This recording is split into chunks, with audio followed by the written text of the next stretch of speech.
នេះឲ្យលឺសូបាត់អេហ្នឹងចង់ដាច់ហើមខ្ញុំដកអត់បានវែងហ៎នេះ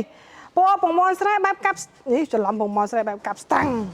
ពណ៌ពងមាន់ស្រែចាពងមាន់ស្រុកស្រែបែប30 60ខ្នាត30 60បងប្អូនណាហើយវាធ្វើ1 2 3 4 5 6 7 8 9 10 11 12 13 14 15 16 17 18មាន18ការ៉េចាឆុង18ស្អាតណាសម្រាប់បិទនៅលើជញ្ជាំងផ្ទះបាយជញ្ជាំងបន្ទប់ទឹកចា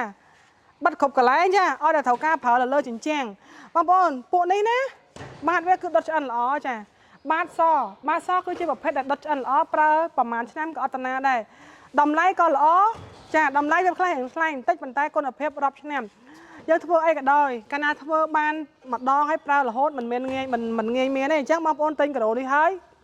បងប្អូនមិនបាច់ដេកភ័យទេដេកតែព្រួយទេមានទេបងប្អូនមិនដេកភ័យទេចាបងប្អូនដឹងតែប្រើបានយូរឆ្នាំហើយអត់តាណាបងប្អូនទិញបងមើលបាតខាងក្រោយបើសិនជាបាតខាងក្រោយជាបាតសដិតល្អបែបនេះគឺអត់បញ្ហាប៉ុន្តែបើបាតក្រហមអាហ្នឹងគុណភាពវារៀងខ្សោយចាអញ្ចឹងបងប្អូនរើបានចេះបងប្អូនធានាគុណភាពឲ្យមួយទៀតពណ៌វាបងប្អូនណាពណ៌វាមានគូស្នេហ៍វាអញ្ចឹងចាមានពងមាន់ស្រែនិងពណ៌របៀបគេហៅហ្គេចចាពណ៌ហ្គេចចាស្អាតណាស់បងប្អូនមាន2ពណ៌នេះអញ្ចឹងបងប្អូនស្រឡាញ់ពណ៌ណាម៉ូដឲ្យវាផ្សេងគ្នាអញ្ចឹងស្រឡាញ់ពណ៌ណាមើលម៉ូដហ្នឹងចាស្រឡាញ់ពណ៌ណាមើលពណ៌ហ្នឹងហើយម៉ូដគឺក៏ស្រស់ស្អាតដែរអូហូយម៉ូដនេះគឺថ្មីស្រឡាំងថ្មីបែបអឺរ៉ុបចាបងប្អូនស្រឡាញ់ម៉ូដបែបអឺរ៉ុប highlight ដេកបងប្អូនអាចមកមើលនៅរងដាបានទៅតែចូលស្តុកក្តៅចា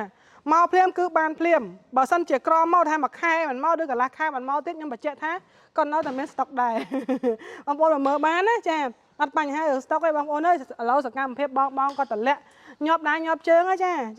អូខេអញ្ចឹងបើបងប្អូនស្រឡាញ់បែបកាដូបែបនេះបងប្អូនអាចចេញមករងដាផ្ទាល់មកស្ទាបមកប៉ះមកអែមើលពណ៌ចាសាច់វារលោងចារលោងស្រិលដូចថ្ពាល់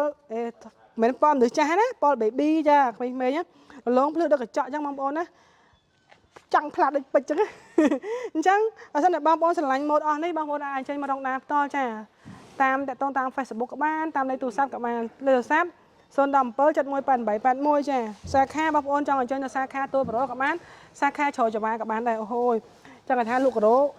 មិនស្រួលណាបងប្អូនញើសធ្លាក់ដល់គូតខោតែម្ដងចាមកតាលក់ដាច់មួយហ្នឹងញើសនេះបងប្អូនមើលញើសហូរតាំងពីគូតនេះរហូតដល់ជើងមិនធម្មតាណាអូហើយឥឡូវតទៀតនោះមានច្រើនទេបងប្អូនណាមានច្រើនទៀត